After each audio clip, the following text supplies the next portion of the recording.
ॐ शुक्लां भरतरं विष्णुं शशिवर्णं चतुर्भुजं प्रसन्नवदनं ध्यायेत् सर्वविघ्नोपशान्तये। ॐ सहना भवतु सहनौ भुनक्तु सह वीर्यं करवावहै तेजस्विनावधीतमस्तु मा विद्विषावहै। ॐ शान्तिः शान्तिः शान्तिः। अगजानन पद्मार्कं गजाननमहर्निशम् अनेकदन्तं भक्तानाम् एकदन्तमुपास्महे। श्रीमहागणपतये नमः। गुरवे सर्वलोकानां विषजे भवरोगिणां निधये सर्वविद्यानां श्रीदक्षिणामूर्तये नमः। अस्मद्गुरुचरणारविन्दाभ्यां नमः। वसुदेवसुतं देवं कंसचाणूरमर्दनं देवकी परमानन्दं कृष्णं वन्दे जगद्गुरुं। ज्ञानानन्दमयं देवं निर्मलस्फटिकाकृतिम् आधारं सर्वविद्यानां श्रीहयग्रीवमुपास्महे। श्रीहयग्रीवमूर्तये नमः। सरस्वति नमस्तुभ्यं वरदे कामरूपिणि विद्यारम्भं करिष्यामि सिद्धिर्भवतु मे सदा। श्रीमहासरस्वत्यै नमः। उमाकोमलहस्ताब्जसम्भावितललाटकं हिरण्यकुण्डलं वन्दे कुमारं पुष्करस्रजं। வெற்றிவேல் முருகனுக்கு ஹரஹரோஹரா. லோகவீரியம் மகாபூஜ்யம் சர்வரக்ஷாகரம் விபும் பார்வதி ஹிருதயானந்தம் சாஸ்தாரம் பிரணமாம்யகம். சுவாமியே சரணமையப்பா. वागर्ताविव सम्पृक्तौ वागर्तप्रतिपत्तये जगतः पितरौ वन्दे पार्वती परमेश्वरौ। श्रीपार्वती परमेश्वराभ्यां नमः। कोमलं पूजयन् वेणुं श्यामलोऽयं कुमारकः वेदवेद्यं परं ब्रह्म तस्मै श्रीगुरवे नमः। अस्मद्गुरुचरणारविन्दाभ्यां नमः। श्रीकृष्ण गोविन्द हरे मुरारे श्रीनाथ नारायण वासुदेव। श्रीकृष्ण गोविन्द हरे मुरारे श्रीनाथ नारायण वासुदेव। श्रीकृष्ण गोविन्द हरे मुरारे Srinath Narayana Vasudev.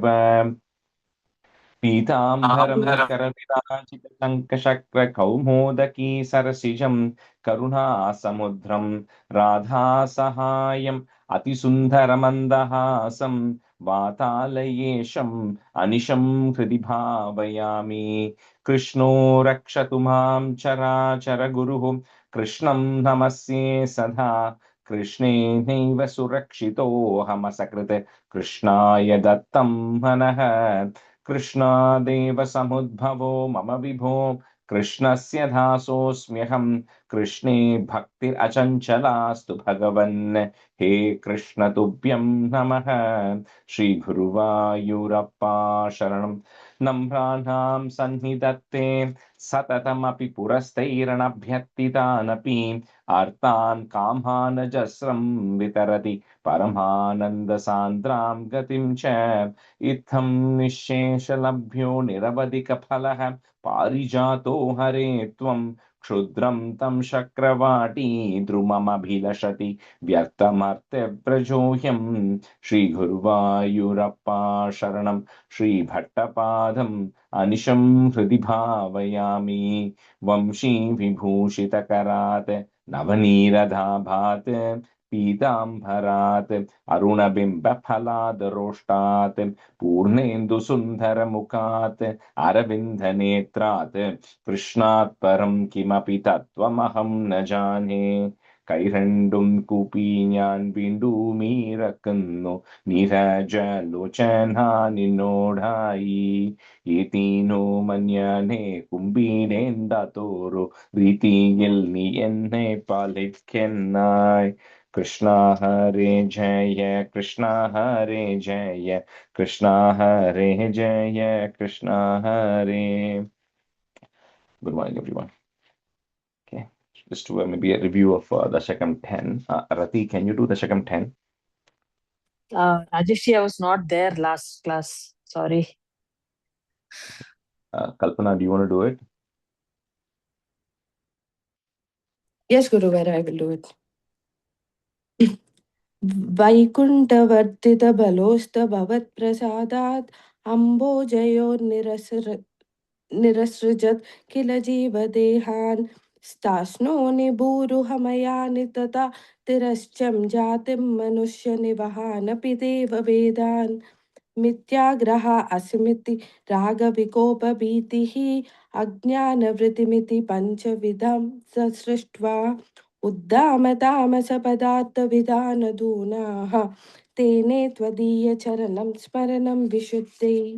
The first one, Kalpana, sorry, you don't have to break it as Mithya Graha Asmi Mati. It just becomes one word. Mithya Graha Asmi Mati. Okay. The Sandhi just joins anyway. So, okay. तावत् ससर्ज मनसा सनकं सनन्दं भूयत् सनातनमुनिंश्च सनत्कुमारं ते सृष्टिकर्माणि तु तेन नियुज्यमानाः तावत् पदा भक्तिरसिक जगुहुर्नवानीम्. Line first word. Twatpada.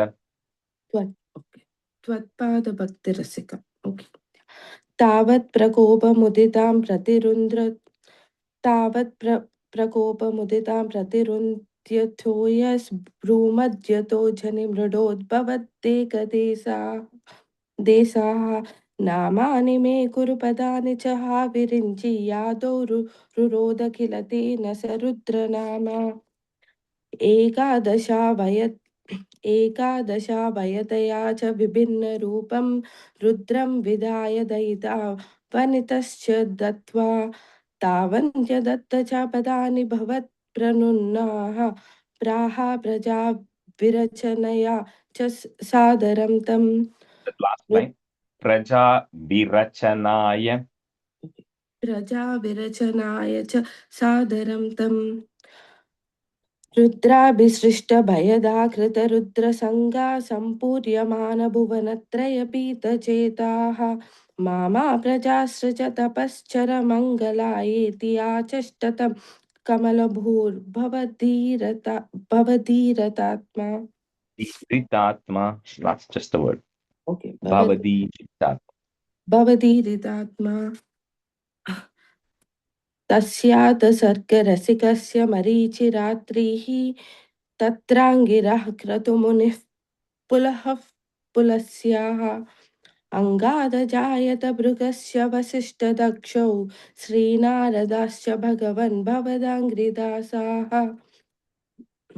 धर्मादिकान् अभिसृजन्नथ कर्तमं च वाणीं विदाय वृदिरङ्गज सङ्कुलोऽभूत् तावद् त्वद्बोधितः सनकदक्षमुखैस्तनूजैः उद्बोधितश्च विररामथमो विमुञ्चन्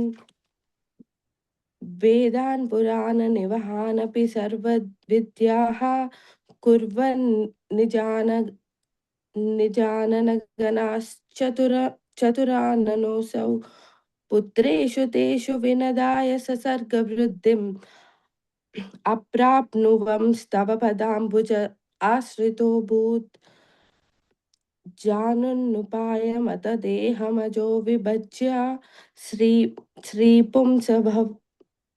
श्रीपुंसभवं भजन् मनुतद्वदोभ्याम् ताभ्यां च मनुष्यकुलानि विवर्धयत् स्वं गोविन्दमारुतपुरेश निरुन्दिरोगान्. श्रीकृष्णाय परब्रह्मणे नमः. So this last stanza, second line, Stri Pumsa Bhavama Bhajan. A sound. Bhavama Bhajan. Bhavama. Okay. Similarly, the third line, Manusha Kulani. A sound. Manusha Kulani. Okay, thank you. All right, so we'll continue with Dasakam 11. We have done 2 stanzas. We'll continue with stanza 3. So Shalini, you can be a student, and Rati, you can be a student.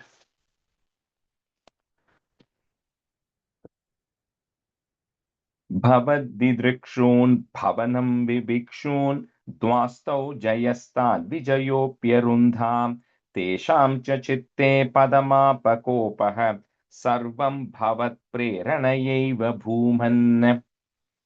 So we started seeing in the last class about the 4 sages, the Sanaka Rishis, Sanaka, Sananda, Sanatana, Sanat Kumara. all of them beginning to visit Vaikuntham, right? Because they wanted to get the darshan of Bhagavan. And they entered into Vaikuntham, which is like the Vaikuntham, which is within the Brahmandam, like we spoke about. And as they entered, they said they entered through 6 gates of Vaikuntham. So the 6 gates are not physical gates. It's not like you have to have a key to open those gates, like how we go, right? In Srirangam when you go, right? So these are actually the various steps you need to have, or various attributes you need to have before you can get a darshan of Bhagavan. So no, it's not mentioned here, but if you go research it, it will say the first is you need to have faith. So Shraddha, you need to have faith. Otherwise, you are not. That's the first door. Without that, the second step doesn't come. Once you have faith, then you have a sense of respect towards Bhagavan, because you have faith, so you respect Bhagavan. The more you respect Bhagavan, then you develop Vairagyam, which is a detachment from other material things. So you will have more devotion. And once you get detachment, then you get more jnana, which is more knowledge about what everything is there. That leads to bhakti, that leads to more devotion, which then leads to shuddhi, which is the purity of mind. And finally, once you have everything, the last step of it is prapatti, which is complete surrender to Bhagavan. These are the mental or the gates that are actually there. So anyway, so these Sanat Kumaras, they are elevated beings, right? Remember, they are the first beings who came from Brahma. And Brahma then himself felt like, I'm not going to disturb them, force them into creation, because they were busy with Vasudeva Parayanaha. They were busy with always doing service and meditation of Bhagavan. So they never have this differentiation of you, I, me, and none of that stuff. All the things that we have, they don't have any of that, issues, right? So, but even these Sanat Kumaras, when they finally come to the last gate, they are actually blocked by 2 people. So, who are in Vaikuntham, and these 2 people are described as looking exactly the same. That's because, like we saw, everybody in Vaikuntham is spiritual in nature. There's no differentiation between you look white or you look gray, or you are tall, you're short. There's nothing of that sort. They all are all the same. They're all extensions of Bhagavan. They all look the same. They all have Chaturbhujam, and they all have that same dark gray color. They all look the same. So when they are forbidden by these 2 people, these 2 men or beings who are actually there, the Sanat Kumaras, they're always young, right? Like I said, they don't have a physical body, but they always appear young because they never age like how we do. So, so they have also, when they're forbidden from entering into that last gate, now it says they get angry. Now, beings like Sanat Kumara do not get angry like you and I get angry out of frustration, right? So the way Bhagavatam described as Kama Anuja, which means the brother of desire. So how do we get angry? We get angry only when you do not get what you want. So Kamam is desire. So when you don't get what you want, then the brother of that Kama kicks in, which is anger. So anger is considered as a brother of desire. So for them, the Kamanuja, brother of anger, kicks in not because they want something, is because the only thing they want is to meet Bhagavan and to worship. So when that one thing they want is actually they don't get it, they get little upset about it, right? So here at this point here, Bhattaripat very clearly says, Sarvam Bhavat Prerana Eva Nunam. He says, Gurarpan, nothing of this is going to happen without you intending for that to happen. So the reasons these Sanat Kumaras are getting blocked are not because of their fault, not because of the 2 gatekeepers' fault. It is only because you wanted that specific incident to happen for a reason, right? Because of which that happens. So, Bhavat didrikshun bhavanam vivikshun, comma, dwastau jayastan bijayopya rundham tesham cha chitte padamapa kopaha, comma, sarvam bhavat preranayeva bhuman. Bhavadidrikshun bhavanam vivikshun dwastau jayastan vijayopyarundham tesham cha chitte padamapakopah sarvam bhavat preranayeva bhuman. Bhavadidrikshun bhavana vivikshun dvastau jayastan vijayopyarundham tesham cha chitte padamapakopah sarvam bhavat preranayeva bhuman. Bhavadidrikshun bhavanam vivikshun dvastau jayastan vijayopyarundham तेषां च चित्ते पदमापकोपः सर्वं भवत्प्रेरणयैव भूमन्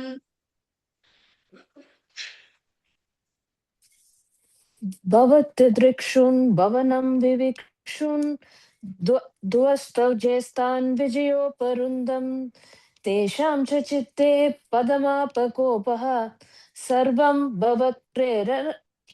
भवत्प्रेरणैव भूमान् Man, भवत्यदृक् भूमन् Bhuman.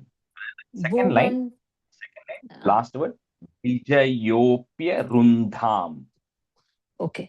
Vijayoparundam. Okay. Vijayopya, ya sound. Yeah. Okay. Bhavat drikshun bhavanam vivikshun tuasto jestan vijayoparundam tesham cha chitte padamapakopa sarvam bhavat preranaiva bhuman. Bhuman. Third line, Kopaha. Okay, second time you use the Visarga there. Okay. Sense of वैकुण्ठलोकानुचित प्रचेष्टौ कष्टौ युवां दैत्यगतिं भजेतम् इति प्रशप्तौ भवदाश्रयौ तौ हरिस्मृतिर्नोस्त्विति नेमतुस्तान्. So the two people the beings who end up blocking these Sanaka rishis are Jaya and Vijaya. So you would have seen that if you go to any of the temples, you'll see two beings who are always like the guardians, right, in front of if you have even a Vishnu, a Krishna temple or any temple, you'll see these two beings there, right? They look the same also. You can't differentiate who is Jaya, who is Vijaya. They look exactly the same. So the sages are now thinking, who are these two beings, right, who have developed such an unpleasant mentality? They're placed in the highest position. They are in Vaikuntham. They look like Bhagavan, right? And they are the final thing, people, before you can actually go meet Bhagavan. So, which means they should have extends the same qualities as Bhagavan. So, how can these two beings who are there prevent somebody who is a great devotee from going and meeting Bhagavan? How is that possible? Because none of us can reach Vaikuntham today, even if we wanted, right, in this place. So, the Sanat Kumaras are saying to even enter Vaikuntham, one should have a basic set of things like we saw, and they have that. So, how is it that a person who's guarding has so much responsibility that they actually prevent that somebody from entering there, right? So, he says they feel like these two people are contaminated. They feel like these two people don't deserve to be in Vaikuntham because they don't possess the necessary behavior required to be there. And they say we have to punish these people. And the punishment always, we're going to see so many people getting punished. The punishment is not to harm somebody here. The punishment is always so that they understand and learn the lesson, so they come back and don't exhibit that behavior, right? So the punishment here, they say that because these Jaya and Vijaya are seeing duality between Sanat Kumaras and Bhagavan and between everybody else. They feel they're different, because of which they are blocking. Say they have to get into the lower worlds. They got to get back into the material world where all the beings, like all of us, we are all bound by Kamam, Krodam, and Moham. Kamam is lust, desire for something. Then Krodam is anger, and Moham is lust towards some things, right? So he says they are going to be bound by it. They have to go there. They have to learn the lesson before they can come back to Vaikuntham, right? That is the punishment that the Sanat Kumaras want to give. Now, when Jaya and Vijaya come to know that these are great Sanat Kumaras, rishis, and they have offended them by not allowing them, but they know that once these great Brahmanas decide, their words cannot be taken back, right? So whatever is said is said. So at least they pray that the word that comes there is Harismritihi. They say even if you curse us to go to the most lowest of the worlds, please bless us so that we do not forget Hari. Right? That is the most important thing. You can punish me, you can put me anywhere you want, you can put me in jail. This is worse than going to jail, because in terms of evolution, they are in Vaikuntham. They are going to get pushed down to the bottom worlds, right? They say that is fine. But we should still always remember Hari. We should not forget Hari. So at least give us that blessing. So that is the request that Jaya and Vijaya are asking there.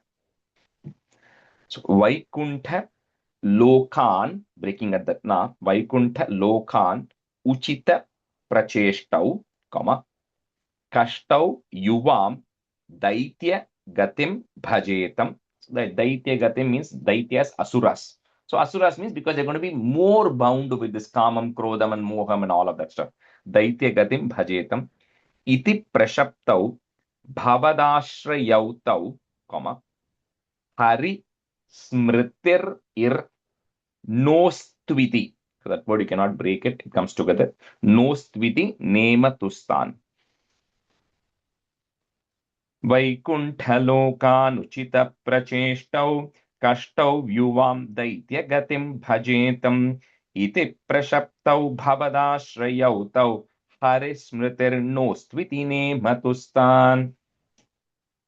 वैकुण्ठलोकान् उचित प्रचेष्टौ कष्टौ युवां दैत्य गतिं भजेतम् इति प्रशप्तौ भवदाश्रयौ तौ हरिस्मृतिर्नोस्त्विति नेमतुस्तान्. वैकुण्ठलोकान् उचित प्रचेष्टौ कष्टौ युवां दैत्य गतिं भजेतम् इति प्रशप्तौ भवदाश्रयौ तौ हरिस्मृतिर्नोस्त्विति नेमतुस्तान्. वैकुण्ठलोकान् उचित प्रचेष्टौ कष्टौ युवं दैत्यगतिं भजेतम् इति प्रशप्तौ भवदाश्रयौ तौ हरिस्मृतिर्नो स्तुतिनेमतुस्तान्. वैकुण्ठलोकान् उचित प्रचेष्टौ कष्टौ युवां दैत्यगतिं भजेताम् इति प्रशप्तौ भवदाश्रयौ तौ हरिस्मृतिर्नो स्तुतिनेमतुस्तान्. That's fine. तदेतदाज्ञाय भवानवाप्तः सहैव लक्ष्म्या बहिरम्बुजाक्ष खगेश्वरां सार्पितचारुबाहुः आनन्दयंस्तानभिराममूर्त्या. So when this conversation is happening between the Sanat Kumaras and Jaya and Vijaya, so at the time after this conversation has happened, after the punishment has been given, after they were blocked and everything, so at that time Bhagavan says, okay, time for me to now come out, because this was intended to happen. Like Bhattaripad said earlier, is all of this is bhavat prerana. It is all intended to happen. So you waited for all of that to happen. And then, oh Bhagavan, you then came out, and you came out along with Khaga Ishwara, Khageshwara. Khaga means bird, Ishwara means a king or a ruler. So Khageshwara means the one who is a ruler or king of birds, which is Garuda. So you come along with Garuda and Mahalakshmi, you come out to then come and meet with Sanat Kumaras and Jaya and Vijaya. And with that, you then come and the Sanat Kumaras get a darshan of Bhagavan. So which is what they are primarily come for, right? So in all of these things, you see that the greatest of devotees, for those of you who've gone to Pandharpur or many of those great temples, is if the devotee does not get an access to Bhagavan, if it's a true devotee, the Bhagavan will come and make himself available to show to the devotees. So in this case, Bhagavan himself comes out and says, you don't have to cross. I myself will come in and show you who I am. So anyway, so he comes and gives them darshan here. Tadetadhagyaya bhavanavaptaha, Sahaiva Lakshmiya Bahir Ambujaksha, just breaking at that R, Bahir Ambujaksha. Khageshwaram Sarpita, that's one word. Khageshwaram Sarpita Charu Bahuhu, add a visargan comma, Charu Bahuhu. Next word, if we have a Ra in the beginning, that becomes a A. Ananda Yamsthan, breaking at that in, Yamsthan, Abhirama Murtya. तदेतदाज्ञाय भवानवाप्तः सहैव लक्ष्म्या बहिरम्बुजाक्ष खगेश्वरां सार्पितचारुबाहुः आनन्दयंस्तान् अभिराममूर्त्या. तदेतदज्ञाय भवानवाप्तः सहैव लक्ष्म्या बहिराम्बुजाक्षा खगेश्वरां सार्पितचारुबाहुः आनन्दयंस्तान् अभिराममूर्त्या. तदेतदज्ञाय भवानवाप्तः सहैव लक्ष्म्या बहिराम्बुजाक्ष खगेश्वरां सर्पितचारुबाहुः आनन्दयंस्तान् अभिराम्यमूर्त्या. On the third line, Shalini, Khageshwaram Sarpita, A sound. Okay. Khageshwaram Sarpita Charu Bahu. Yeah. And then the fourth line, Abhirama. I think I heard a ya sound. There's no ya there. Okay. Abhirama Murtiya. I think I said Abhiramya. Yeah. Yeah. Thank There's you, no ya there. Rajesh. Abhirama Murtya.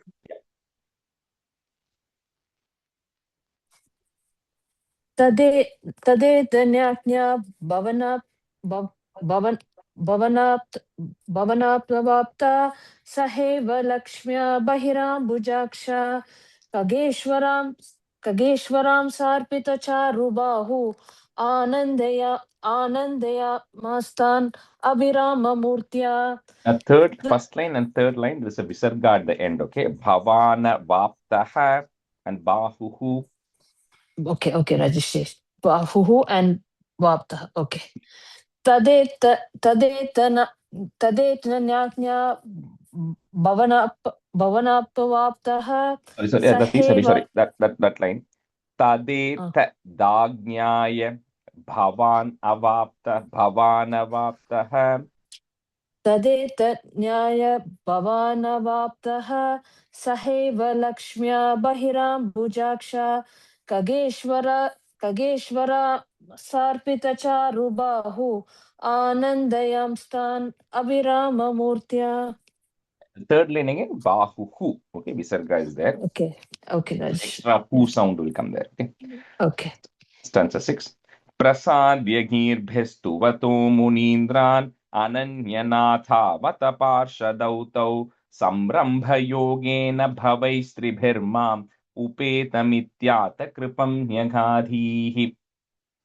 So Bhagavan himself comes. See, sometimes you act out of instinct, and then you suddenly realize that what you did is wrong, right? So that's what the Sanat Kumaras are feeling, because the moment Bhagavan comes, they say, the moment you see Bhagavan, then everything gets cleansed, right? So they suddenly realize that, oh my God, what did we do? How can we, as Sanat Kumaras or so elevated personalities, get upset even for a moment that we actually wish something bad on two people, Jaya and Vijaya, right? That because although they prevented them from giving darshan as great exalted personalities, they cannot be behaving like this, right? So they immediately became very conscious of the mistake that they did, and they prayed to Bhagavan saying, even in the most hellish of conditions that we are, the most severe of conditions we are, let us not get distracted and act with impulse, right? No matter what the situation is. So that's the request that they are actually giving to Bhagavan. So here, the attendants, right? Bhagavan then tells that, that Jaya and Vijaya, they have essentially committed a great offense too, because he feels like as his representatives who are standing there, they cannot prevent the great devotees from getting a darshan of Bhagavan. That is always unacceptable. And he says, I take personal blame, right? Because of what my extensions, my Jaya and Vijaya, who are my attendants, have actually done. And he says, however, they are great devotees. They're already in Vaikuntham, right? And they wish for Hari Smritihi. They always want to think. So he says they will take birth, because whatever the Sanat Kumaras have said has to also come true, which is they have to take birth as asuras, but then they will always be thinking about me. And after 3 births, they will come and join back to me. They'll join back in Vaikuntham. And the yoga, see, yoga, the root word, like we saw in Ashtanga Yoga in Dasakam 4, is joining with Bhagavan. We saw Ashtanga Yoga. You all know Karma Yoga, Jnana Yoga, Bhakti Yoga. There is a fourth, another yoga, which is being described here, called as Samrambha Yogena. So Samrambha Yogena is yoga, yuj, joining Bhagavan through absolute hatred of Bhagavan. Okay. So when I say that, people are always like, what do you mean? Like, how can somebody hate Bhagavan and still merge with him? Very similar to how somebody loves or is so devoted to Bhagavan. You see, you should always separate between somebody who hates versus somebody who doesn't believe it. Those are two different things. This is somebody who hates, right? When you say somebody who hates, if you totally dislike something, that thing haunts your mind and is in your mind more than something you actually like. So think of something, you have a good news today that you got at work or in school or whatever. You're so happy going to sleep, that thing is always in your mind. If a bad thing has happened, in your life, something which has absolutely upset you. You are afraid of something, of something going to happen. Imagine that will haunt you even more when you go to sleep because your mind is so preoccupied with it, right? So the Samrambha Yogin is a very deep form of connection to something. And these people, the two people are going to take three births. The first one, they're going to be born as Hiranyaksha and Hiranyakashipu. The second one, they're going to be born as Ravana and Kumbhakarna. And the third one, they're going to be born as Shishupala and Dantavaktra. And we're going to see all six of them coming later. And when you see each of their life stories, they are always thinking about the Bhagavan, but just in a wrong way. Okay, but they're always thinking about it. So because of that, they will continue to have the Harismriti. They will continue to perform all this negative, and once they'll come to the realization after the third birth, they will eventually come back to Vaikuntham. So that is the blessing that is actually given to them, saying you will come back here. Prasadhya Girbihi, put a is Girbhis. Stuvato Munindran, put a in at the end of that line, Munindran. Next line, the Nananya becomes Ananya. Ananya Nathavata Parshadautau Samrambha Yogena Bhavais Tribhir Mam Im at the end of that line, Tribhir Mam, comma. Then if you have Mupetam, it becomes a U sound. Upetam Ityata Kripam Nyagadihi. Prasadhyagirbestu vato munindran ananyanatha vata parshadautau sambrambha yogena bhavaistribhirmam upetam ityata kripam nyakadhihi. Prasadya girbistuvato munindran ananyanatha vata parshadautau samrambhayogena bhavaistribhirmam upetamityat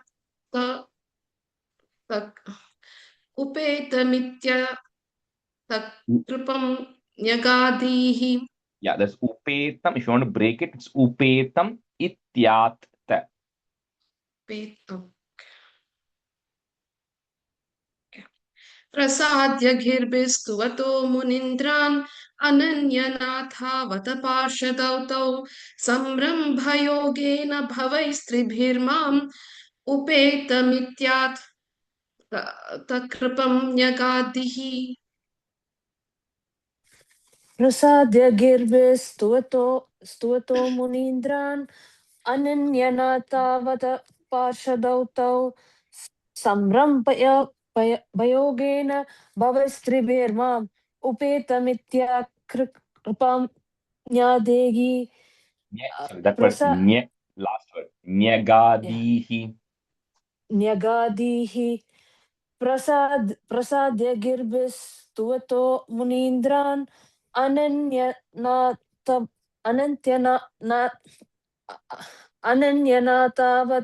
Parshadautau Samrambhayogena Bhavaistribirmam Upetam Ityakridam Nyadehi. That last word again, Upetam Ityata. This is it and a tha there. Ityata. Okay. Upetam Ityata Kripam Nyagadihi. Nyagadihi. Nyagadehi. Okay, right. Yeah. Okay. Such a 7. Tvadiye bhritya batakashyapatau surari vira uditau ditau dvau sandhya samutpadana kashta cheshtau yamau chalokasya yama vivanyau. So that curse or that step has happened, right? So now we're going to fast forward in time a little bit, right? So we heard about all these beings who came out of Brahma. One of them was Daksha, who came out of Brahma. Now that Daksha had multiple daughters. So one of the daughters' name was Diti. So the Diti, the daughter, she gets married to a sage called Kashyapa, who is the son of Marichi, who also came from Brahma. Like, you can't say, oh, but Marichi and Daksha both came from Brahma, so they both are brothers. No, it doesn't work that way, like how it works in human thing. They all came from Brahma, so they they don't have like a mother who, like the procreation, like how we do, right? So they all just came from Brahma. So for each of them, they had children, which is because the whole purpose of these Prajapatis is to expand the population, right? So for Daksha, multiple daughters are born, which we'll see later. One of them is Diti. So, and he has 13 of his daughters who marry Kashyapa, who is the son of Marichi. So one day, right, the evening time, and Kashyapa is performing, his usual prayers and everything. At that time, Diti somehow has a lot of sensual feelings which come in her, and she goes and asks Kashyapa to say that, I think you and I should have a union, right? So we can actually produce some children. And she gives a very solid reason. She says that I don't know why, but I'm having a lot of sensual feelings in me right now. And she says that all of my sisters who were married to Kashyapa, they all have children, but only I don't have any children with you. That's the second point she raises. And she says that you are a Kashyapa, you are a Prajapati. So your whole purpose is to grow the population, grow creation like how Brahma wanted. And she says that I'm really in distress right now, and you need to help me out, right? We need to come together right now. So Kashyapa says all what you said is valid, right? I'm a Prajapati, you don't have any children through me, we'll have to create children, all of that is true. But he says this time is not an appropriate time. He says because it is Sandhya Samutpadana, it's the evening time, it's considered as a Pradosha Kalam when you're supposed to worship Lord Shiva instead of engaging in sensual behaviors, right? It says not an appropriate time. But somehow Diti is just not able to control herself, right? And she feels like she has to come with Kashyapa right now. So Kashyapa says, okay, right? And they both engage in a sexual union. So after the act is done, Diti then feels very bad. She says, oh my God, what did I do? Right? I somehow just got so carried away with my mind and my feelings that I performed inauspicious act at this point in time.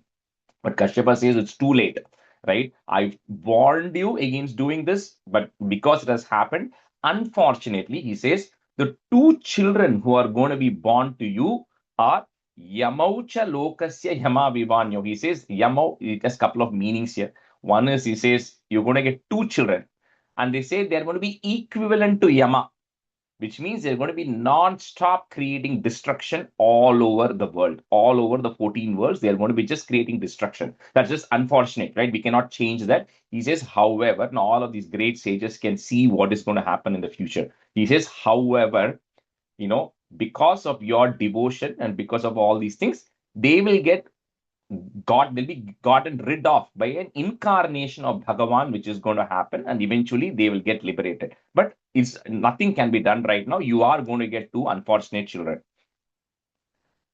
Tvadiya Bhrityavata Kashyapatau, Surari Veera Vuditau Ditau Dvau Sandhya Samutpadana Kashta Cheshtau, Yamau cha Lokasya Yama Vivanyau. So the one of the Yamau here means twins. So they're going to be born as twins at the same time. Tvadiya Bhrityavata Kashyapatau Surari Veera Vuditau Ditau Dvau Sandhya Samutpadana Kashta Cheshtau Yamau cha Lokasya Yama Vivanyau. Tvadiya Bhrityavata Kashyapatau Surariveera Uditau Ditau Dvau Sandhya Samutpadana Kashta Cheshtau Yamau cha Lokasya Yama Vivanyau. Tvadiya Bhrityavata Kashyapatau Surariveera Uditau Ditau Dvau Sandhya Samutpadana Kashta Cheshtau Yamau cha Lokasya Yama Vivanyau. Tvadibhya hritya vata kashyapapto surarivira buditau ditau tvau sandhya samutpadana kashta cheshtau yamau cha lokasya yama vivanyo. Arati, the first word, Tvadiya Bhrityavata. Okay. Tvadiya hritya vata kashyapatau surarivira uditau titau tvau sandhya samutpadana kashta cheshtau yamau cha lokasya yama vivanyo. That's right. Hiranya Purva Kashipuh Kilaikaha Paro Hiranyaksha iti Pratitaha Ubhau bhavannātam lokam rusha nyarundham nijavasanandhau. So Diti then gets pregnant, and when Diti gets pregnant, the entire universe is getting very dark. So these devas are all getting very worried. They're saying, they approach Brahma and saying, how is it that everything is getting dark everywhere? It is just bad omens. So Brahma says, there are two beings who are going to be born, Asuras, and they are going to completely get you all out. As they say, saying is foretelling bad times for the devas, right? These two beings who are going to come are pretty much going to take over the entire world. And eventually Bhagavan is going to take an inca. So at this time the devas are worried, saying, what happens to us? What happens to the balance of the universe? He says, don't worry, when the appropriate time comes, then there will be an incarnation of Bhagavan which will happen, and that will take care of these asuras. But till those times, these asuras are going to rule, so nothing can be done about it. So Diti goes through a long pregnancy. Now remember, this is still not happening on the earthly plane. Okay, none of them are in earth, because there's no earth right now still. So Diti gets pregnant, and to her are born two children, right? The first one who's born, so in the way that when you have twins, right? The one who's conceived first is always born second. So the first one who's born, one who comes out, is called Hiranyaksha. But the oldest one, the elder brother who comes second, because they're twins, is called as Hiranyakashipu. So those are the two beings who are actually born. And they are, on the moment they are born itself, it was pretty obvious that they are just evil incarnations, right? That they are just born with all kinds of evil qualities which are actually there. So Hiranya Purvaha, put a H sound, Purvah Kashipuhu, again put a H sound, Kashipuh Kilaikaha, comma, Paro Hiranyaksha iti pratitaha. Ubhau Bhavannatam, breaking at that ma there, Bhavannatam Ashesha Lokam, comma, Rusha Nyarundham Nija Vasanandhau. Hiranyapurvah Kashipuh Kilaikaha Paro Hiranyaksha iti pratitaha. Ubhau Bhavannatam Ashesha Lokam Rusha Nyarundham Nijavasanandhau. हिरण्यपूर्वः कशिपुः किलैकः परो हिरण्याक्ष इति प्रतीतः उभौ भवन्नाथम् अशेषलोकम् रुषान्यरूढां निजवासनन्धौ Last word, Nijavasanandhau. निजवासनन्धौ हिरण्यपूर्वः कशिपुः किलैकः परो हिरण्याक्ष इति प्रतीतः उभौ भवन्नाथमशेषलोकम् रुषान्यरुन्धां निजवासनान्धौ. हिरण्यपूर्वा कशिपुः किलक परो हिरण्याक्ष इति प्रतीह उभौ भवन्तम् अशेषलोकं रुषान्यरुन्दां निजवासनादौ. First and second line, there's a visarga, kilaikaha, pratitaha. Okay, that visarga has to be said. Okay. And the third line, Bhavannatham Asheshalokam. Bhavannatham Asheshalokam. Okay, Rajesh. Hiranyapurva Kashipu Kilaikaha Paro Hiranyaksha iti Pratitaha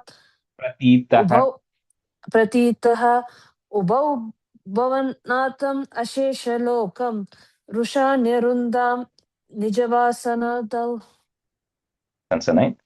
Tayor Hiranyaksha Mahasurendro Rana Yadhavan Nanavapta Vairi Bhavat Priyam Shmam Salile Nimajya Chachara Garvad Binadan Gadhavan. So these two boys, right from the beginning, they are just filled with anger. Their just temper was unable to be controlled. And this Hiranyaksha, they are twins, but like Hiranyaksha is second.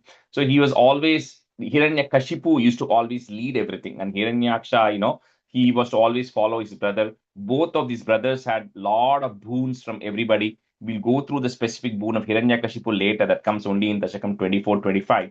But both of them still had a lot of boons from Brahma and everybody that nobody could impact them, which means that they were completely fearless, right? So they used to go and just take over all the different worlds. They used to drive the devas away and all of that stuff. And they just took complete control over all the worlds, and they were just unstoppable, right? Both of these brothers were just unstoppable and trying to take over everything. Tayor Hiranyaksha Mahasurendro, Ranaya Dhavananavapta Vairi Bhavat Priyam Kshmam Salile Nimajya, Chachara Garvat Binadan Gadavan.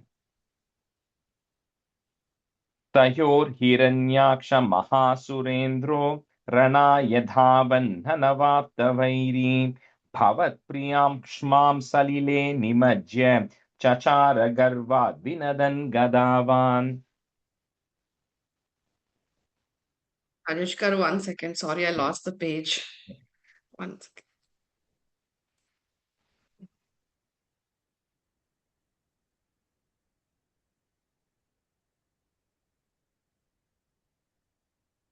Stanza 9. Sorry, I pressed something and it went page up. 1 second, Anushkar. Okay, got it. तयोर् Hiranyaksha महासुरेन्द्रो रणाय धावान् ननवाप्तवैरी भवत्प्रियां क्षमां सलीले निमज्य चचार गर्वात् विनदान् गदावान् The तयोर् हिरण् the third line, the ksha is only a half ksha. So kshmam. क्ष्माम् तयोर् Hiranyaksha महासुरेन्द्रो रणाय धावन् ननवाप्तवैरी भवत्प्रियां Mom. What, we lost you, Shalini.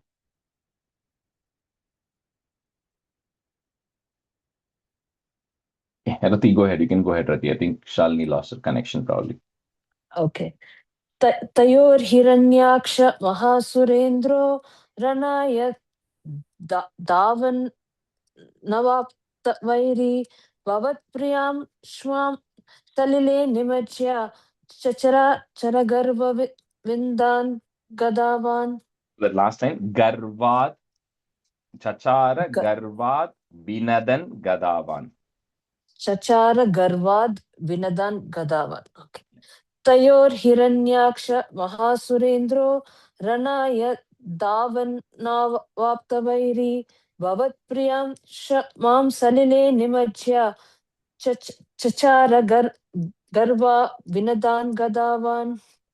That second line, Dhavan Nana. There are totally three nas which are coming there. One is in, and the other two words are na. Okay, so Okay, Dhavan Nanavapta. Okay. Okay, Rajesh. Okay. Stanza 10. Tato jaleshat sadrusham bhavantam nishamya babhrama gaveshayam stvam bhaktaikadrishya sakripa nidhetvam nirundhirogan marudalayesha. This Hiranyaksha, when he's going around, he's defeated everybody. So he goes to Varuna and says that, I've defeated everyone. I need somebody who is equivalent to me to fight, right? My hands are itching to fight somebody who is equivalent. So Varuna says, don't come to fight with me. I am not your equivalent. But he says, this is Narayana, who I've heard is very strong. You need to go seek out Narayana. So what this Hiranyaksha does is, the only purpose in his life becomes, I want to go find that Narayana and I want to go defeat him, right? So with that intention, he goes around looking at all the worlds of searching where that Narayana is. And with that, this Dashakam comes to an end. In Guru Arpa, please eradicate my ailments. So this is, like I said, even in the Sambramba Yogena, even in the path of hatred, Hiranyaksha has only one motive in life, which is to find that Narayana. So whether you want to find that Narayana for good purposes or you want to find him for bad purposes, both are considered equal. The point is you should go seek him out, right? So that's what he's going to do. He's desperately looking for him, and then we'll see what happens then. Tato jaleshat sadrisham bhavantam, Nishamya Babhrama Gavesha Yamstvam Bhaktaika Drishyaha. Put a is. Bhaktaika Drishyasa Kripa Nidhetvam, comma, Nirundi Rogan Marudalayesha. Tato Jaleshat Sadrusham Bhavantam Nishamya Babhrama Gaveshayam Stvam Bhaktaika Drishyasa Kripa Nidhetvam Nirundi Rogan Marudalayesha. जलेशात् सदृशं भवन्तं निशम्य भभ्राम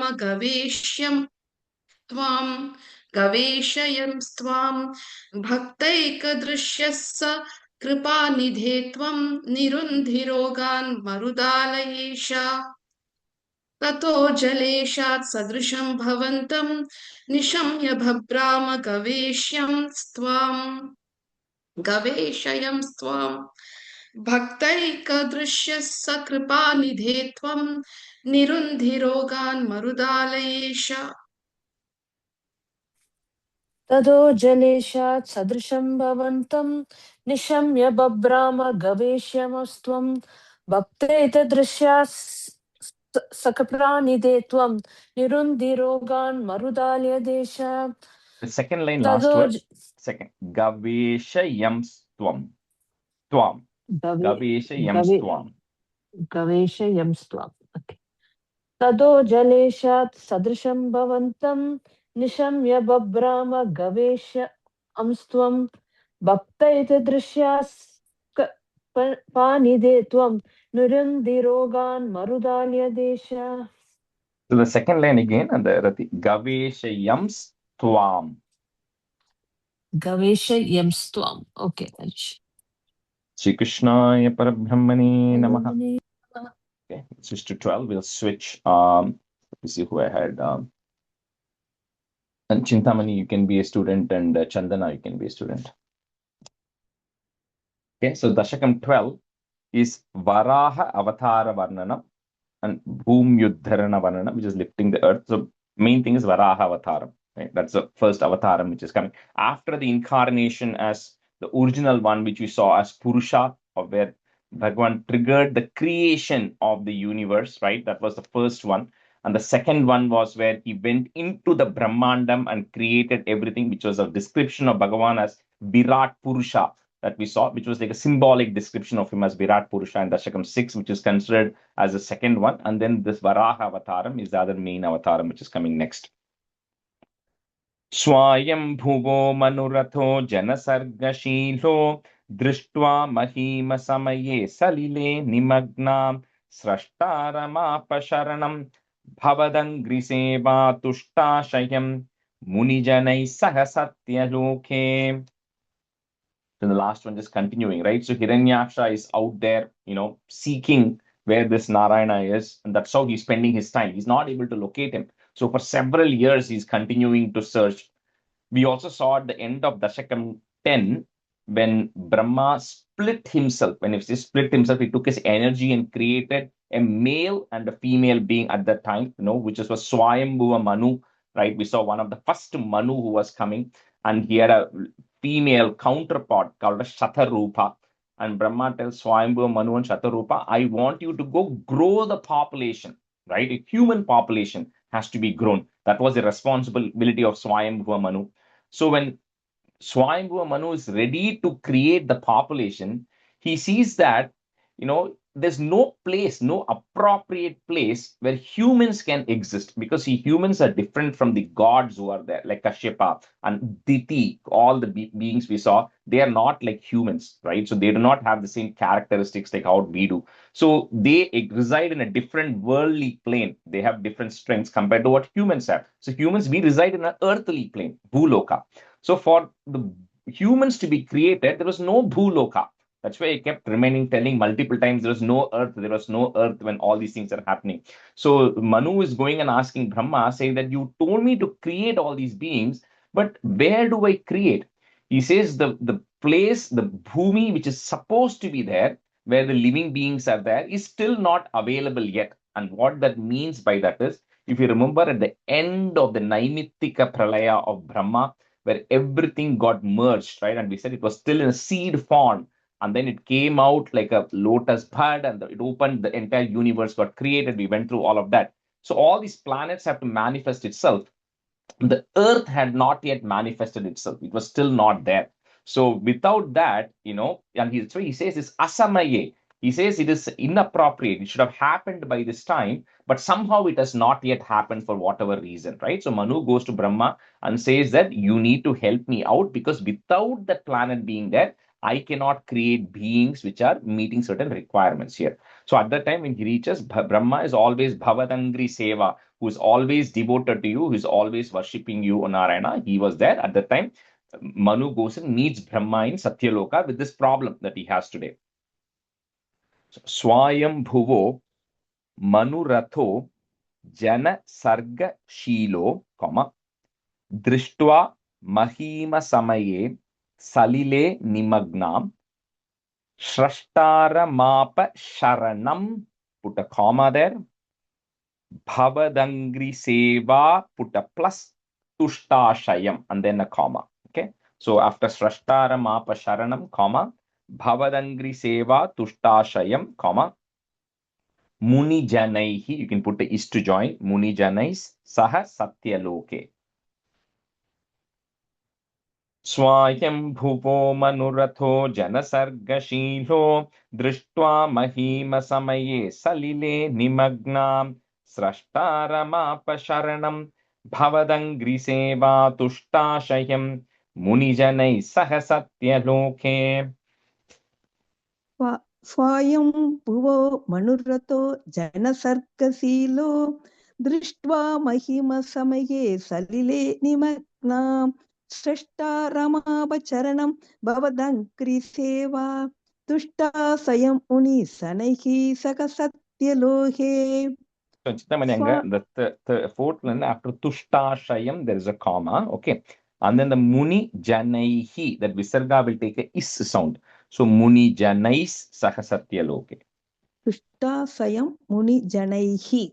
No, Janais is, and the Janaihi, you can't say that. Visarga will take a S sound. So Muni Janais Sahasatyaloke. Muni sa Naihi. Janaihi. Janaihi.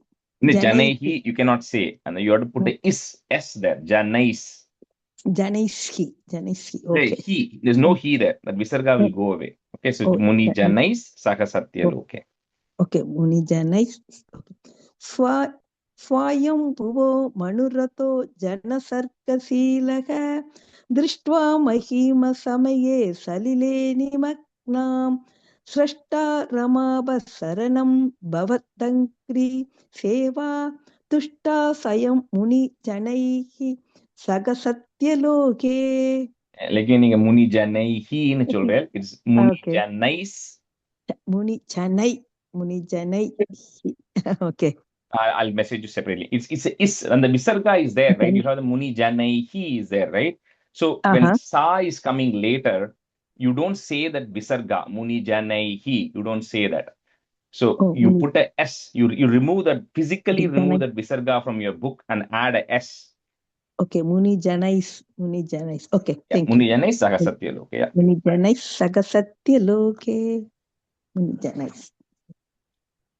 Swayam Bhuvo Manuratho Janasargashilo Drishtva Mahima Samaye Salile Nimagnam Srishtaramapasharanam Bhavadangri Seva Tushtasayam Munijanai Sahasatyaloke.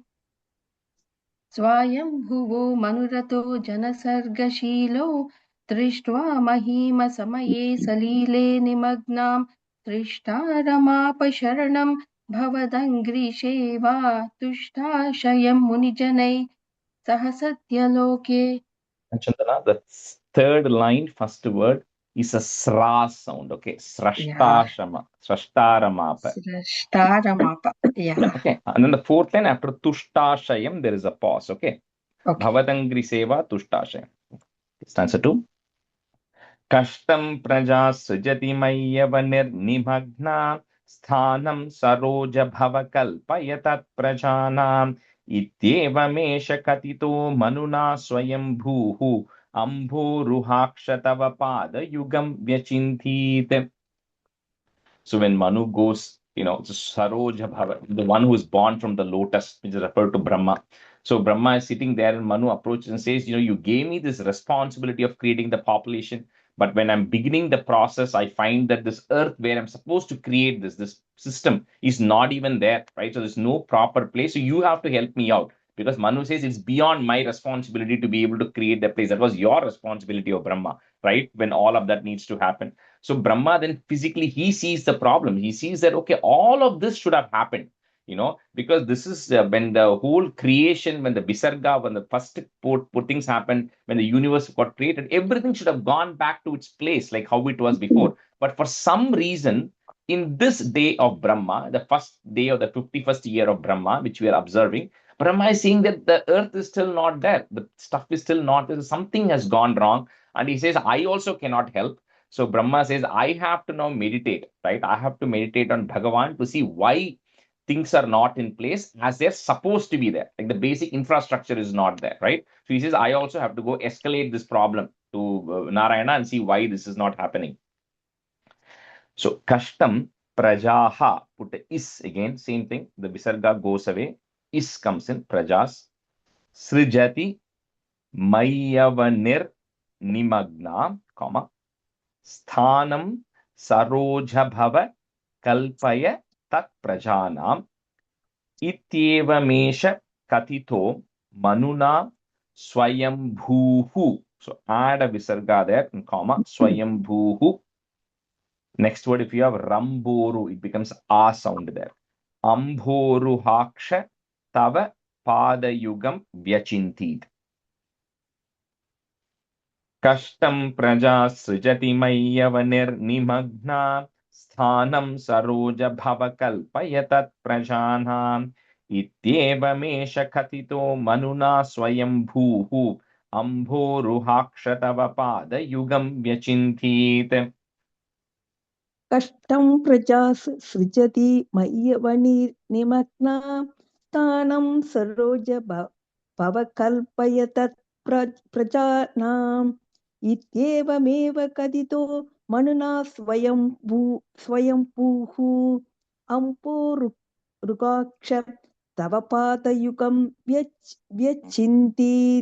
vyachintit kashtam prajas srijati mayyavani nimagna tanam saroja pava kalpayatat prajanam ityevameva kadito manuna swayampuhu ampurugaksha tavapadayugam vyachintit. The third line, first word, ityevamesha, sha sound there. Ityevamesha kadito. Okay. Ityevamesha. Kashtam praja srijati maya vanirnimagna sthanam saroja bhava kalpaya tat prajanam ityevamesha katito manuna swayambhuhu ambhoruhaksha tava padayugam vyachintit. Kashtam praja srijati maya vanirnimagna sthanam saroja bhava kalpaya tat prajanam ityevamesha katito manuna swayambhuhu ambhoruhaksha tava padayugam vyachintit. Answer 3. Aha vibho jalamaham nyapibham purastat adhyapi majjati mahi kimaham karumi ittam twadhangri yugalam sharanam yatosya nasa putat samabhava shishukola rupi. So Brahma is now praying here, right? He says that, when the process started, and like we saw in the previous Dashakams, right? In Dashakam 9, when Brahma, he didn't know where he came from, he got the vision of that Garbhodakashai Vishnu, then he blessed him. And Brahma said, I did all that I'm supposed to do, right? I've always been doing my duties properly, but somehow here I'm getting stuck. right? I'm not able to make progress. So as he was contemplating and thinking about it, then something extraordinary happens. Suddenly from Nasa Putat, from the nostril of Brahma, a small boar emerges. Shishu Kola Rupi. So Shishu is a child, Kola is a boar. So a very small form of a boar suddenly comes out of Brahma's nostril, right? And then Brahma is getting surprised, what is coming. But you, Bhagavan, here Avatarika says that you came out of Brahma's nostril as a small boar when Brahma was contemplating why this is actually happening, why he's getting stuck here. Ha ha vibho jalamaham nyapibham purastat. Put it at the end of that line, comma. Second line, if you have a da, that becomes a. Adhyapi majjati mahi kimaham karomi. Itham twadangri yugalam sharanam yatosya, put a plus. Nasa putat samabhavaha. You have to remove that visarga, put a ish sound. Samabhavash shishu kola rupi. So the last two lines are going to come together. Ha ha vibho jalamaham yapibham purastat adhyapi majjati mahi kimaham karomi. Ittam twadangri yugalam sharanam yatosya nasa putat samabhava shishukola rupi.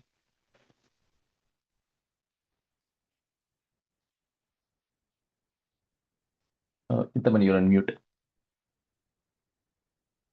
Sorry. Ha ha vibho jalamagan niyapibam purastat atyapi majjati mahi kimakam karomi ittam tvadankri yukalam charanam tadosya nasa pudat samapavas sisu kola rubi. The third line, last word, yatosya. Tadosya. Ya sound, yatosya. Tatosya. Yeah. Let me correct. You're saying tatosya, it is yatosya. Oh, yatosya. Oh, not ta. In book, No. my ta. Okay, yatosya. Okay. Change to yeah. Okay. Ha ha vibho jalamakan niyapipam purastat atyapi majjati mahi kimaham karomi ittam tvadankri yukalam saranam yadosya nasa pudat samapavas sisu kola rubi. Ha ha vibho jalamaham nyapibam purastat adhyapi majjati mahi kimaham karomi itham tvadhangri yugalam sharanam yatosya nasa putat sambhava shishukalaru nasa putat sambhava shishukolarupi. Ha ha vibho jalamaham nyapibam purastat adhyapi majjati mahi kimaham karomi itham tvadhangri yugalam sharanam yatosya nasa putat sambhava shishukalarupi. That last word, Shishu Kola Rupi. So that was the Varaha incarnation, right? Where the Bhagavan is coming in the form of a boar. He emerges out of Brahma's nostril. Stanza 4. Angushtamatra vapurut patitah purastate bhuyota kumbi sadrisha samajram bhatastvam abhe tata vidamudiksha bhavantamuchaihi visme ratam vidiragat sahasunu bhisvaihi. So first, Chintamani, not on mute. So this boar, which first comes out of Brahma's nostril, he first sees that it's a very small boar. That's why it's Shishu Kola Rup. It was a Shishu. It was like a small boar. It was only in the form of an Angushta Matra, just relatively speaking. So he's not. It's just happening in Satya Lokam, right, where things are in different scale. So by saying Angushta, the size of a thumb, they just meant it was small, not exactly the size of anybody's thumb. It was a very small form. And Brahma is suddenly getting amazed at what this thing has come from his nostril. But as Brahma is looking at it, along with the other rishis who are there in Satyaloka, this kola, this boar, starts becoming bigger and bigger in size. So it starts expanding in size. So what was a very small thumb-like form is now becoming the size of an elephant. They just say that as a comparison, right? From a thumb to an elephant is probably like 1000x in size, right? So it says this boar which came is really expanding in size and taking a very gigantic form right now. Angushta matra vapurut patitaha is that visarga goes away. F comes in. Patitaf purastat, comma. Bhuyota kumbi sadrishaha. Again, visarga goes away. Is gets joined. Sadrishas samajrimbhatastvam abre tatha vidham udikshya bhavantam uchchaihi. You can add a visarga at the end of that line. Bhavantam uchchaihi, visarga, comma. Next line, if you have a ir, that goes away. Bismeratam vidiragat saha sunubhiswaihi. If you have sunubihi, is comes in. Sunubhiswaihi. So Vismeratam is like really getting wondered by what is happening there. Angushtamatra vapurut patitah purastate bhuyota kumbi sadrisha samajrimbhatastvam abhre tata vidhamudiksha bhavantamuchchaihi vismeratam vidiragat sahasunubhisvaihi. Angushtamatra baburtipadi prastat Puyoda kumpi satrusa sama srumpatastvam apretadavida mudikshya bhavanta muchchaihi visme ratam vidirakat sagasunu bisvaihi angushtamatra baburtipadita prastat bhuyoda kumbi satrusa sama srumpatastvam apretata vida mudikshya bhavantamuchchaihi visme ratam vidirakat sagasunu bisvaihi. Chintamani, and the first line, matra vapurut patitaf. Patita. அந்த இடத்துல இஹன் அது வந்து இஹனா மாதிரி இருக்கு இல்லையா? The F sound will come. Vapurut patitaf purastat. Patitap. Matra baburt paditap. Right? Correct. Matra baburt paditap. Okay, I correct it. Thank you. Yeah. Babutap. Angushtamatra vapurut patitah purastat bhuyota kumbhi sadrishas samajrimbhatastvam abhre tatha vidhamudikshya bhavantamuchchaihi vismeratam vidhiragat sahas sunnibhisvaihi. Angushtamatra vapurut patitah purastat bhuyota kumbhi sadrishas samajrimbhatastvam abhre tatha vidhamudikshya bhavantamuchchaihi vismeratam vidhiragat sahasunibhisvaihi. Tansapai. Kosa vachintya mahima kitiruttito me nasa putat kimu bhaved ajitasya maya ittam vichintayati dhatari shailamatraha sadyo bhavan kila jagarjita ghora ghoram. So Brahma is wondering, it's all the sages who are there. It says kosa achintya. It says it's some extraordinary thing, right? First of all, they have not seen something like this. And so Brahma is wondering, what is this extraordinary being which has appeared in the form of a boar, and how is it possible that it has come from my nostril?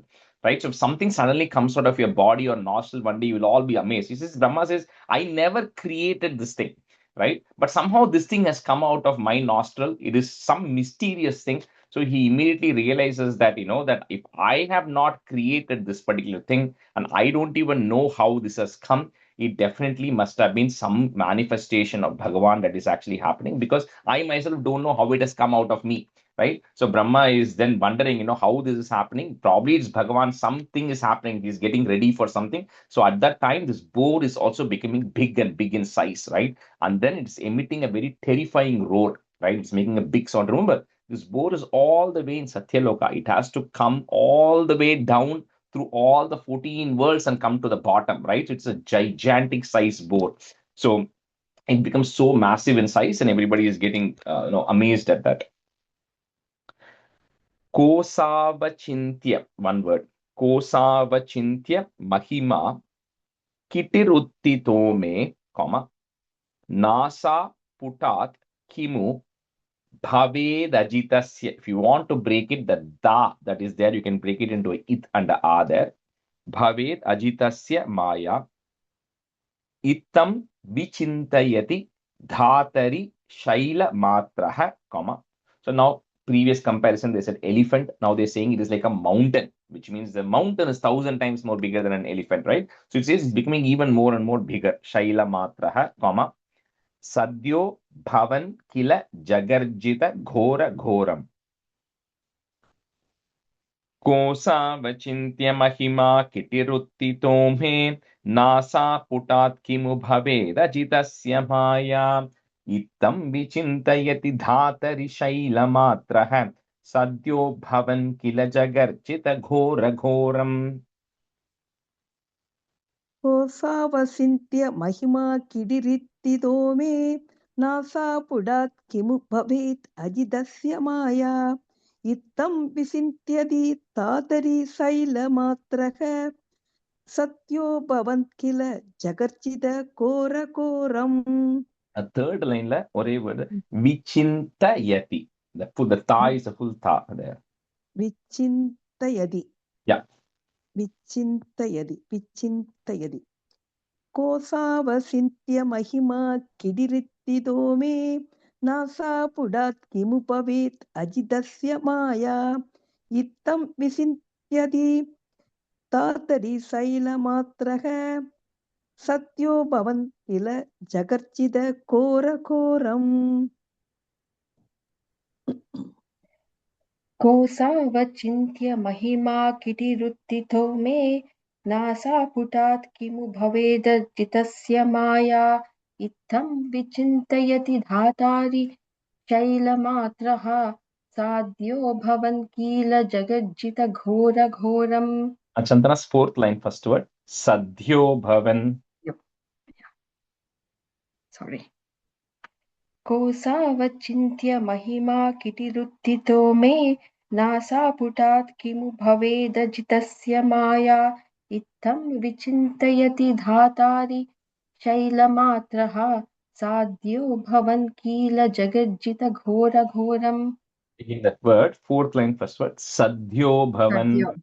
Yeah, sorry, And then Sadhyo. third line also, you said da thari. It's da thari shaila matra. Dhatari. Okay. Dhatari. Stanza 6.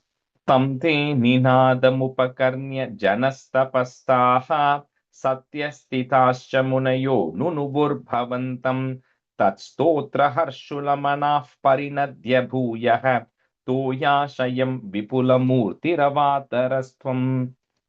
So as this boar becomes big in size, now it's taken a mountain-like form, very tremendous roar it is actually emitting. Because it's getting ready for what's going to happen next. So at the time, all the great sages who are in Janaha, Tapaha, all the other lokams below Satyaloka, Janaloka, Tapaloka, Maharloka, everybody who is there, they all hear this sound that is actually coming.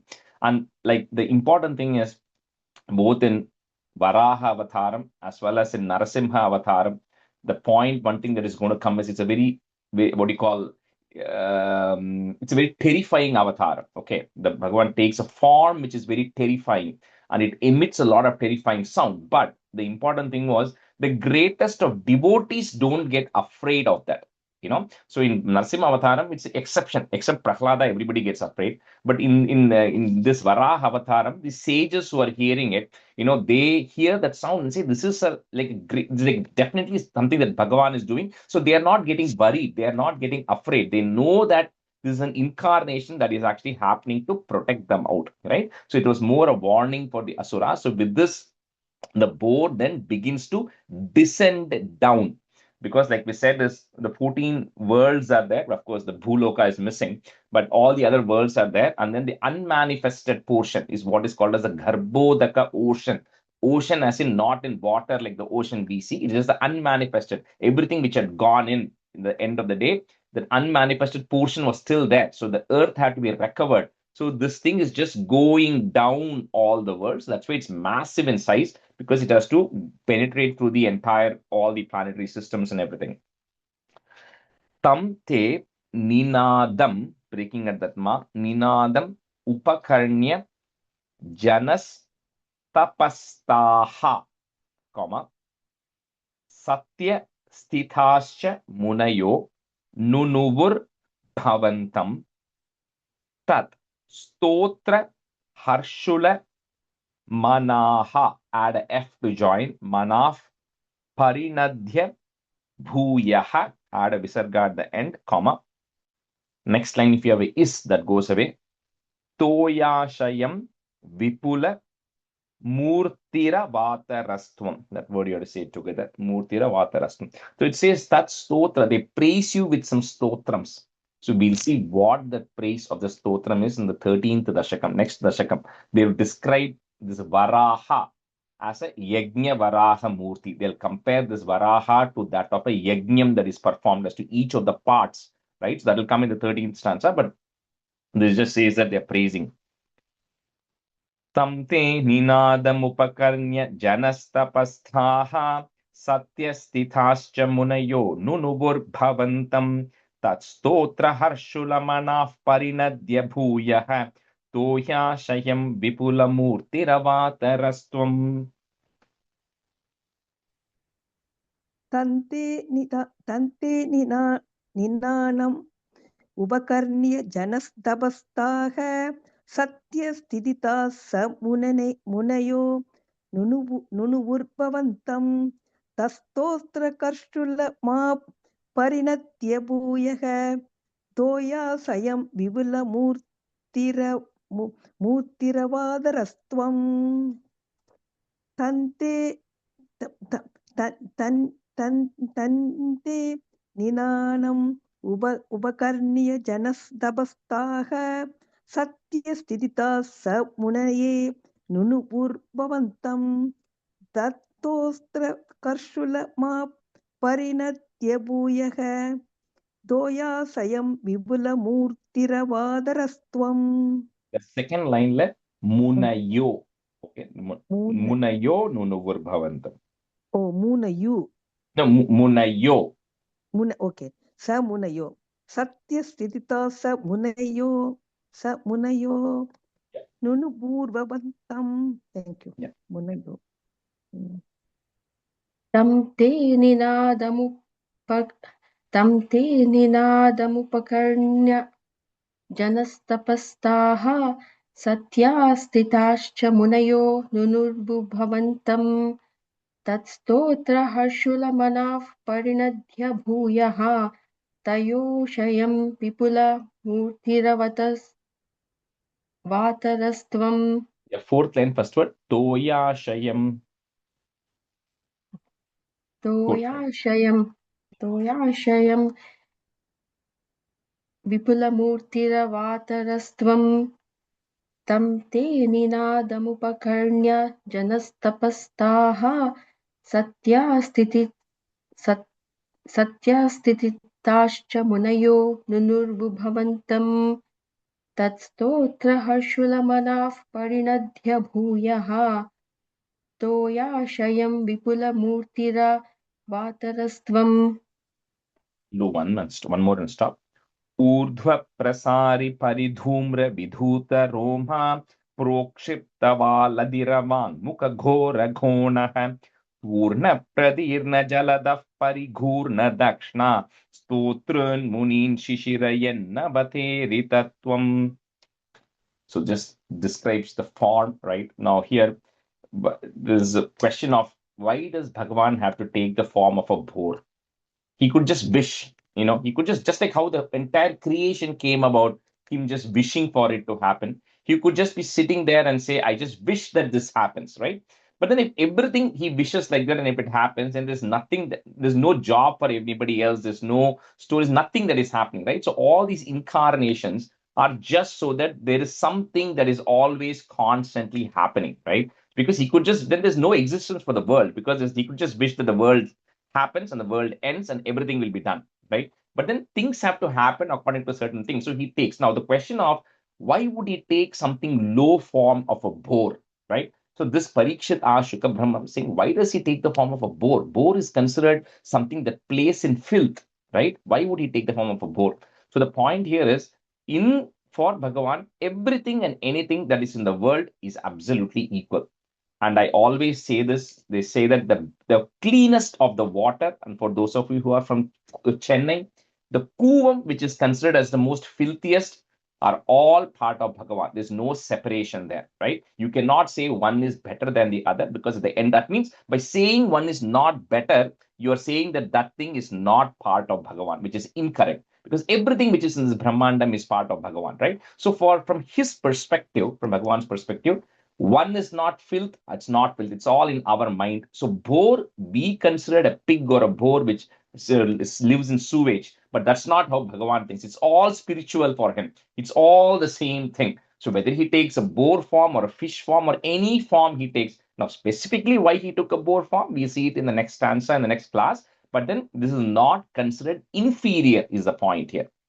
And so Shukra Brahman also explains in Bhagavatam, saying you should not treat it as an inferior thing. The moment it is Bhagavan taking a form, it's naturally spiritual. And that means it doesn't have the conditions like a boar. How can a boar fly and come from Satyaloka? This boar can do it, because it is. That's why the first Dashakam, fifth Dashakam are all important, to realize that everything came out of Bhagavan, which means he cannot have boundary restrictions, right? Like how various animals or anybody has. He always has more capacity. Anyway, that was the importance of understanding that concept of creation upfront. So we don't get wondering about this. So Urdhva Prasari Paridhumra Vidhuta Roma, comma, but I didn't explain this particular thing, that I'll explain in next class. Roma, comma, Protkshipta Baladiravang ing sound, Validiravang, Mukha Ghora Ghonaha, Turna Pradirna Jaladaha, put a F to join, Jaladaf, Parighurna Dakshna, comma, Stotrun Munin, Shishirayenna Baterita Tvam. Cannot break that word, so it's together. Urdhva Prasari Paridhumra Vidhuta Roma Protkshypta Valadiravang Mukha Ghora Ghonaha Turna Pradirna Jaladaf Parighurna Dakshna Stotrun Munin Shishirayenna Bateritatvam. Just do it one time, okay? We'll run out of time otherwise. Urtva Prasari Paritumra Vidutramo Tramo Vidhuta Roma Viduta Roma Protokshipta Vala Tiravank Mukha Kora Konaha Durna Pradirna Jalata Parikurna Dakshana Stotrun Munin Sisirayan Navaderidhartvam. Yeah, correct. Yeah, it's okay. It's a little tough stanza, but it's correct. Yeah. Okay. So one time only? One time is okay. One time is enough. Yeah. Prasari Pradidhuma Vidhutaroma Protshipta Valadhira Van Mukha Ghora Ghonaha Turna Pradirna Jaladhav Parighurna Dakshna Srotrun Munin Shishiranya. So that word Shishira Vateri Tatvam. Shishirayannavateri Tatvam. Yeah, that word you cannot break it, so you have to kind of literally say it the way it is. Okay. Sri Krishnaya Parabrahmane Namaha. सान्ध्रानन्दावबोधात्मकमनुपमितं कालदेशावधिभ्यां निर्मुक्तं नित्यमुक्तं निगमशतसहस्रेण निर्भास्यमानम् अस्पष्टं दृष्टमात्रे पुनरुरुपुरुषार्थात्मकं ब्रह्मतत्त्वं तत्तावद्भाति साक्षात् गुरुपवनपुरे हन्त भाग्यं जनानां कायेन वाचा मनसेन्द्रियैर्वा बुद्ध्यात्मना वा प्रकृते स्वभावात् करोमि यद्यत् सकलं परस्मै नारायणायेति समर्पयामि. Thank you, everyone. Thank you. Namaskaram. Thank you, Rajesh Thank garu. Thank you, sir. Bye. Thank you. Thank you.